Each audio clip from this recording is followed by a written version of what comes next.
एक हमारे बीच भोजपुरी इंडस्ट्री का किंग है खत्म। क्योंकि उनका ट्रेलर पोस्टर रिलीज होते ही सबकी हवा टाइट हो जाती है।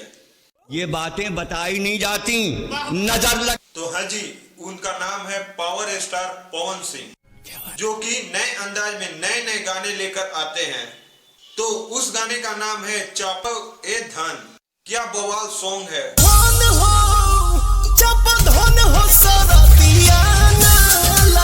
तो भाई दिल जीत लिया ये सॉन्ग ने। और हम बात करें इस गाने में कौन कौन काम किया है, जो कि काम की हुई है शिवानी सिंह और पवन सिंह इस गाने में काम किए, और ये गाना इतना बवाल बना दिया है कि इसको कुछ हम कह ही नहीं सकते।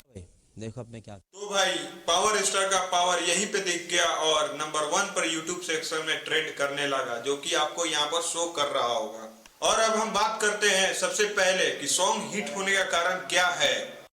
और फिर मेरे दिमाग की बत्ती जली। तो आपको नहीं पता होगा, और पता करने के लिए वीडियो में बने रहिए और हम बताने वाले हैं जो कि सॉन्ग हिट होने का कारण क्या है, जो कि म्यूजिक है। और म्यूजिक का किंग कौन है आपको पता ही होगा, भोजपुरी इंडस्ट्री का किंग, म्यूजिक किंग, जो कि प्रियांशु सिंह है। और ये इतना अपने लेवल से सॉन्ग बनाए हैं कि अपने म्यूजिक दिए, अपने लेवल से अपने अंदाज में दिए हैं कि ये सॉन्ग हिट हो गया और नंबर 1 पे ट्रेंड कर रहा है। पूरे 5 दिन नंबर 1 पे ट्रेंड किया। और इसका बात करें व्यूज का, 6 दिन का व्यूज है 5.3 मिलियन और नंबर 1 पे म्यूजिक सेक्शन में अभी भी ट्रेंड कर रहा है, जो कि आपको यहाँ पर शो कर रहा होगा। तो आपको वीडियो कैसा लगा? अगर वीडियो अच्छा लगा तो लाइक करिए और कमेंट करिए एंड सब्सक्राइब करिए। मिलते हैं नए वीडियो के साथ और नए टॉपिक के साथ।